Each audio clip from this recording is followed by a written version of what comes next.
Professor Howard Williams brings you death and memory from the past and the present. It's Archaeodeath. Well, hello everybody. Let's see how this goes. I'm going to tell you, this is Archaeodeath here, and I'm telling you about the UCU industrial action which is going on across the UK. Now, as you know, the UK economy is officially in recession.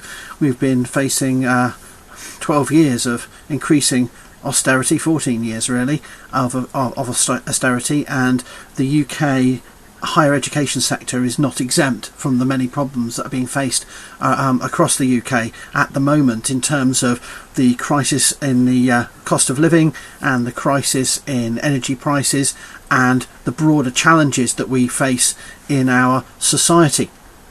And the UK higher education sector had to work through the pandemic. We didn't get any break, we didn't get any leeway, we had to teach from home, we had to teach in really difficult conditions. Mental health was affected, physical health was affected, as was many other sectors. Now we're not the only ones who are taking industrial action. You know, the RMT, the nurses, we've even had barristers on strike this year, and this is ongoing. And so, for the first time, the UCU we've been striking previous years on local and issues, but this year, for the first time, the UCU has got a national ballot back that we're striking at a national level. So 150 higher education institutions across the UK are taking strike action on the 24th, 25th and 30th of November. And the idea is that if we can make a clear statement of our intention to take industrial action on a national level for the first time, we can actually build a sort of pressure on the uni employees to come and negotiate with us. Because what's been happening so far is that there's been no engagement or dialogue with us at all, and no attempt to meet our demands regarding pay and conditions of our work. So they've basically been ignoring us over the last year, as we've been trying to ask, as our pay gets less in real terms and as our working conditions get worse. We've been asking for negotiations, and they've ignored it. So striking has been very much a last resort for us in higher education in the UK, and this is therefore where we're at, and we're finally going on strike. Now, let me tell you a few things about what this means for our students and for my colleagues. Now, the University College Union has members at all higher education institutions. Not every teacher, lecturer is a member of the UCU, of the University College Union. Many of us are not, but our membership has almost doubled in the last year. We've got a real support, and given that we went through a redundancy process last year at Chester, that has massively enhanced the support for the union as we push back against senior management attempts to sack us, basically. And so we're putting out some really strong messages to support our union in the forthcoming industrial action. So what we've done is we've actually the Chester branch has set out a series of tweets to our students to explain what we're doing. And the first point we've said is this is our last resort. We didn't want to do this. We didn't want to go for strike action, and so we are striking as a last resort on the 24th, 25th and 30th of November, and here's what we're basically about. We want the Chester students to support us. We want our education to stop being damaged. That uni bosses have refused to pay those who teach and support you a fair and decent wage, and that's been the major challenge. The first major impediment is we've really had a decline in the standards of living and our pay in real terms. So as a last resort, over 150 universities we're going on strike. This is about declining pay, Remember, we've been offered 3% pay rise when actually current inflation is 11.1%. And then you think of the cost of everything beyond that, the massive hike in energy prices. This is putting some of my more precarious colleagues and my junior colleagues in a really seriously impoverished position. And while I'm more established and on a better salary, I'm not in a secure position either in this terms. This is going to really hit me. I've got my own responsibilities to family, and I'm very concerned myself. But there's a lot of people out there who are in a lot more precarious position than I am, if that makes sense. So I just wanted to say, this is about pay, but it's about not just about getting a pay rise. It's about getting a pay rise that actually comes anywhere near close to matching the massive hiking of our cost of living. The second point that the UC is striking on is the fact that there's been disproportionate effects of pay and working conditions on women, on black and disabled staff, and this is over the long term, and we've seen no efforts from senior management over the last few years to address this in any serious and substantial way. And we want our Vice Chancellor and senior management team and those across the country to actually stand up and support us and to help change this culture where women, black and disabled staff particularly, and other minority groups as well, are struggling against the various situations we're facing. So it affects us all, but it's disproportionately affecting some others, and we need action on that point too. So it's declining pay, but also the disproportionate effects of working conditions and pay on particular groups. Then we've got the overall increase in workload. Here at Chester, we work a massive number of indeterminate hours, and this is the blessing and curse of being an academic, because we're contracted to fulfill a range of administrative, research and teaching tasks. And unlike many jobs where there's exact factored in hours, we have a workload model that's inappropriate. We're working way over 60, 70 hours a week for disproportionately a small amount of pay for that. And it's just getting worse year on year, and we want our senior management team and VC, as well as those across the country, to address this fact that we're basically being exploited and paid for only a fraction of the time we put into our jobs. And there's also insecurity and inequality. We're moving from a really quite a good system in the UK 20, 30 years ago, where if you got a job in academia, even though they were rare, if you got a job, you were likely to have an opportunity to stay in that job. If you get made permanent, you're in a really, not as secure as the American tenure system, but certainly there's no such thing approaching that anymore. We're heading to a more sort of McDonald's casualised zero contract hour version of higher education, and that's no good for our students, it's no good for our partners and colleagues, and it's affecting our morale, our health, the volume of work we're expected to do, and we've seen no real substantive action from senior managers on that issue too. So these are other key issues that we're facing in higher education that we're going to be we're dealing with and we're trying to struggle against. So we're not only dealing with the decline in real terms pay. And at Chester, that's particularly bad because we're really underpaid compared with the rest of the university sector. My pay as a senior professor is almost like a 2/5 less, I think, than many of my colleagues at certain other universities. There's people in more junior positions than me at Russell Group universities who are being paid 20k more than me. But anyway, that point aside, we're declining over the whole sector. There's disproportionate effect on women, black and disabled staff, increased workload, and this insecurity and inequality. We're heading to many casualised fixed-term staff, casual insecure contracts in UK universities. Some of the Russell groups, I think somewhere up to 1/3 to a half of staff are on casual short-term contracts, which is not good for our current staff, but it's also no good for prospective students who want to go into academia. And why would they go into a higher education if they know they're going to be basically spending 20, 30 years of their life on 6 months contracts and they're not paid over the summer, or they're only being paid for 3 hours a day over some indeterminate period of time.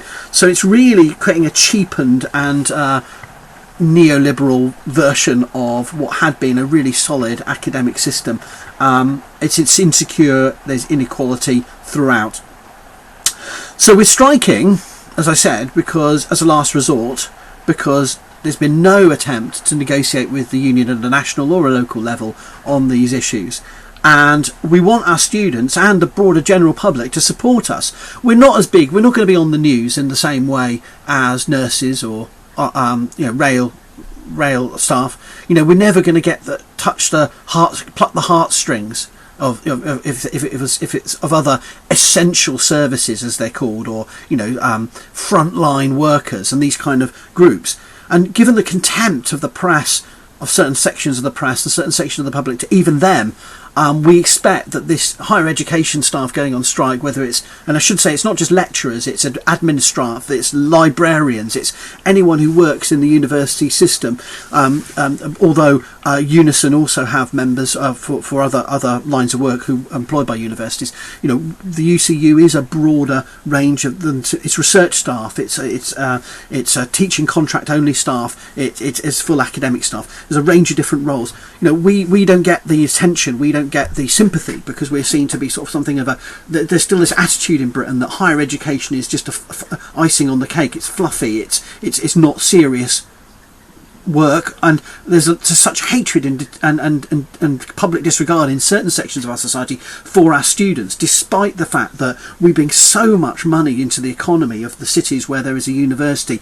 We bring so much to the graduate employment opportunities of those students who take a degree. It's still seen as something that, I could do without that. I resent people who go to university. So we're never going to get the popular sympathy of certain other sectors. And, it's also really tough for us to strike, because they exploit the fact that university staff love their job, love what they do, care about the students, and don't want to upset the students' education. And so we have all those challenges to face, and very little sympathy. So, or less sympathy than perhaps certain other sectors of of British society. And in that regard, I just wanted to say we really need any tweet, if Twitter's still going next week, any social media support for us. We're at Chester UCU on Twitter at the moment, and we're going to try and set up an Instagram, and we're going to try and build support. But any statement that says, that shines a light on some sympathy or some support for us would be most welcome. And anyone can turn up on our picket lines and support us from 8 a.m. to 11 a.m. on the 24th, 25th and 30th of November. And we've got on the 30th of November also a national rally in London.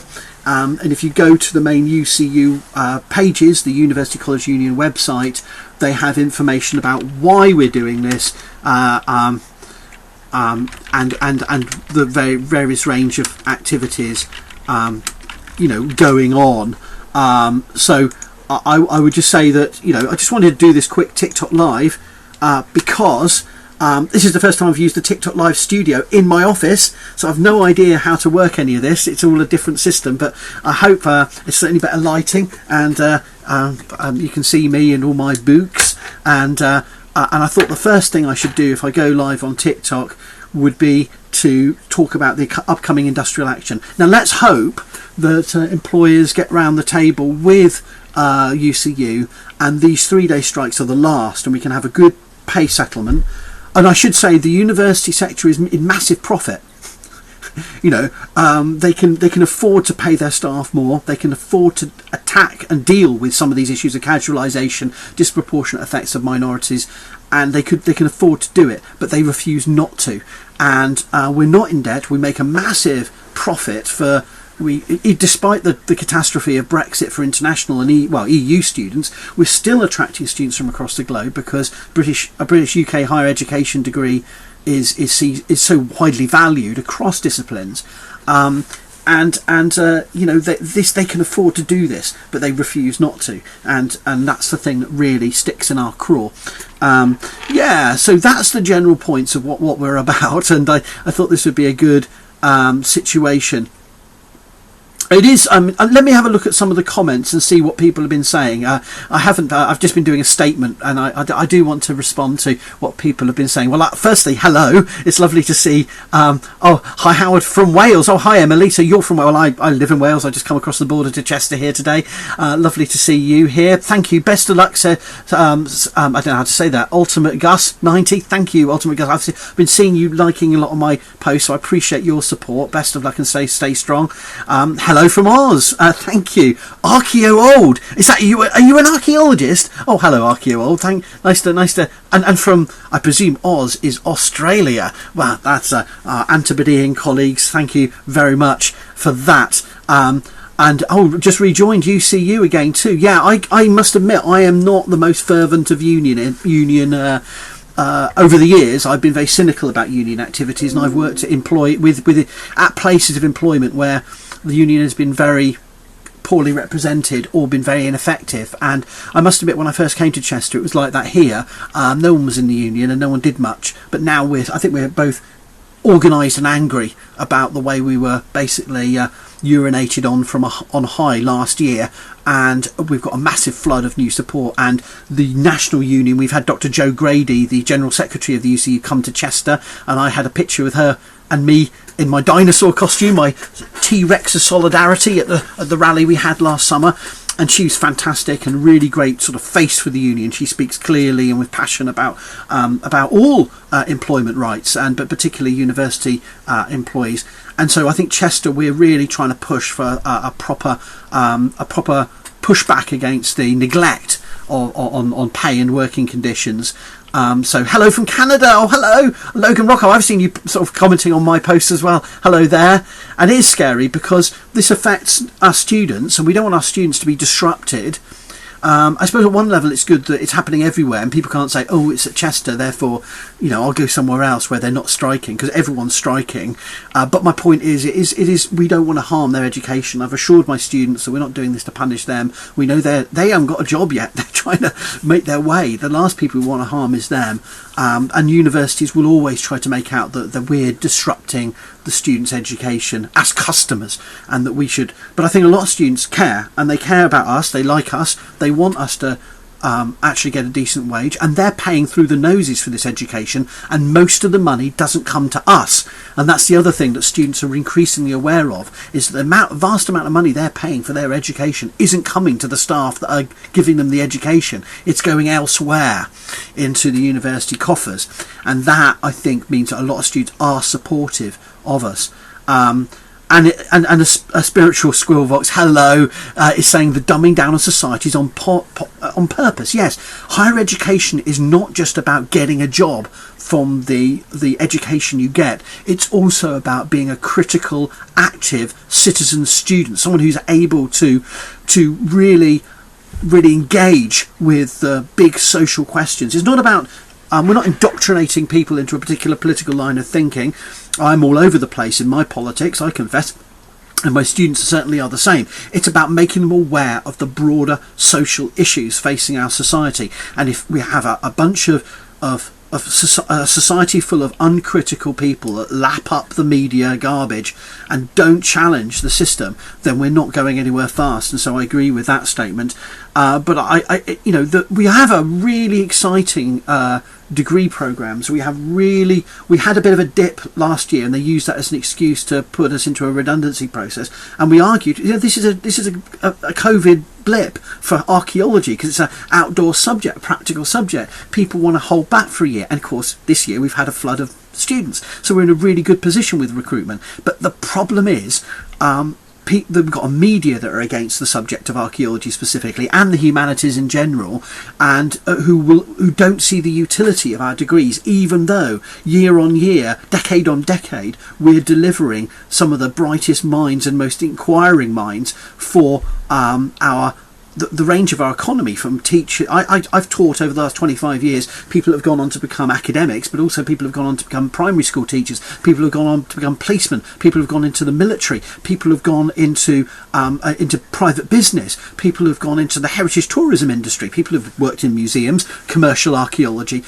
And my work is therefore informing the whole of the university, whole of our society. There's no group of people I'm not training one group of people to be archaeologists. As an academic at university, I'm teaching students that are taking one or more degrees, international students coming here from across the world, USA, Australia, Canada, South Korea, wherever, and are getting a bit of British experience, and that's what our degrees are offering. So it's really frustrating. We have to keep making a case that we're important. It's like it's worse for teachers. I mean, it's not. I'm not saying university education is unique in this regard. Poor teachers have an even worse treatment. I feel in many ways. So yeah. Sending good vibes. Thank you very much. Thank you. It is important, I think. And there's a strike in thanks, Tom Clicks. There's a strike in Ontario now for education. So I saw that on TikTok, I think, and various other places. All we can do is to try our best. And yeah, there's various inequalities and problems with the university system. About who gets access to it and who can afford it. And none of that discussion is worthwhile if we don't have a sector that's willing to stand up.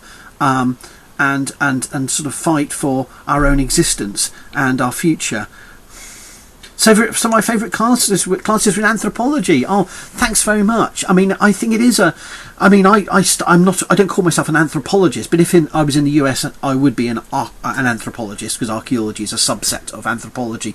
These disciplinary categories. I mean, my research draws on history, a bit of geography, a bit of place name studies, archaeology. I overlap with all manner of death studies areas, which include, and in period terms, I call myself a medievalist occasionally when I'm drunk.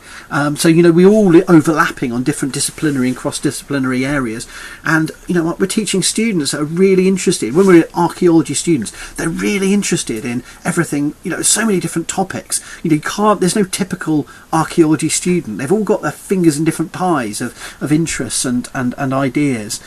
So yeah, I think it's a really important time to stand up for universities, higher education, regardless, and we can't just blame it on the war in Ukraine and COVID. I think we have worked freaking hard through these crises to support our students and to give them the best education they can, going online, dealing with personal issues that students face, academic issues they face, and in times of conflict, we're dealing with ethical issues we have to tread sensitively over, both political but also cultural and religious and social. So we really try our best.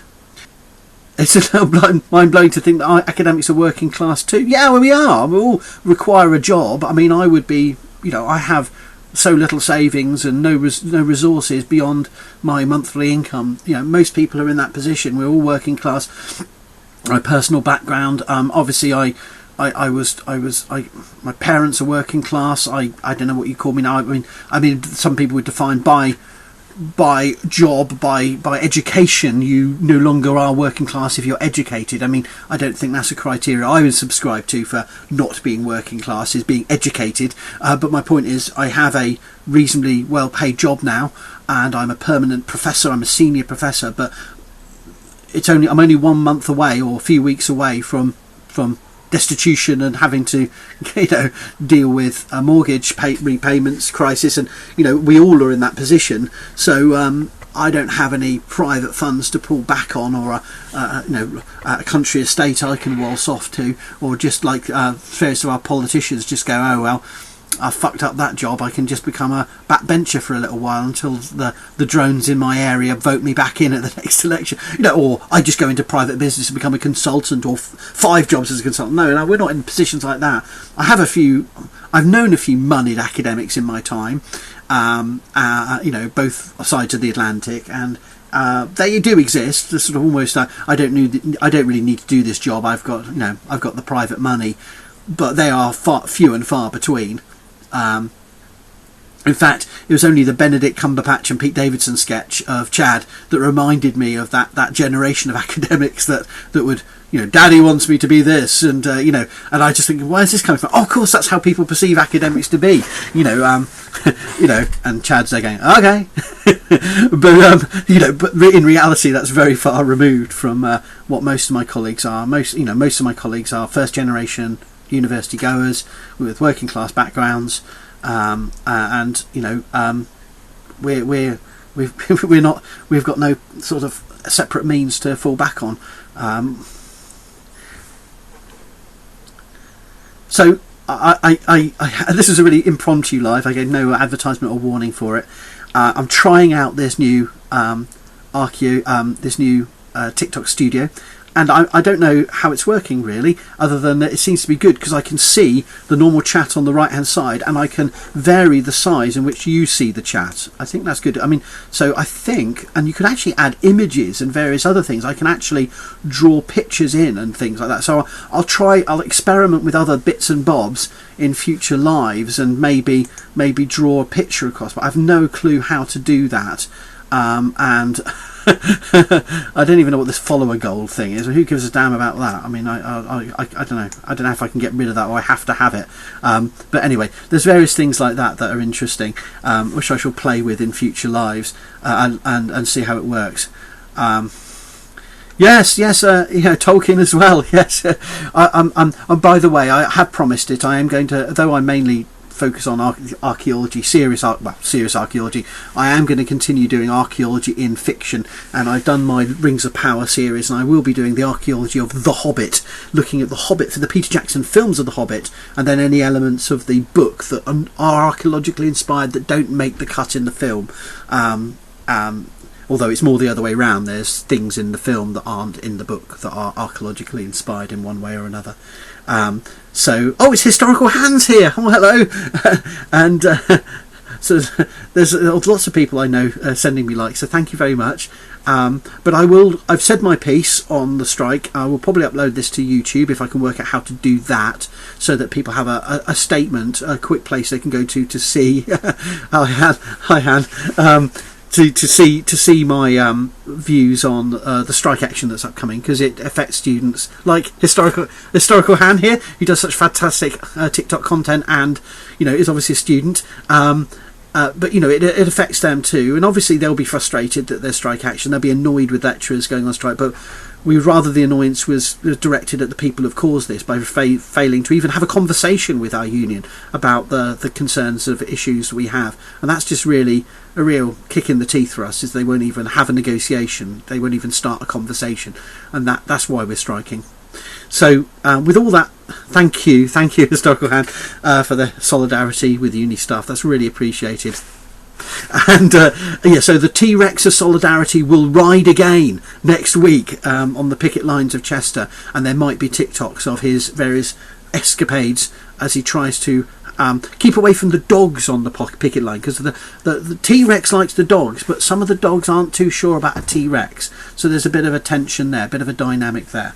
But anyway, with those points in mind, that you might get a few dino TikToks coming, and thank you very much, Tamzin, for that kind comment. I'm going to have a great day. I'm going to move off, but thank you so much for joining me for this quick live, and you take care in all the many things you're all doing. I know you're all very busy people with busy lives and worries of your own, and this is, university staff is perhaps not the priority for anyone, but even for university staff we have so many other worries.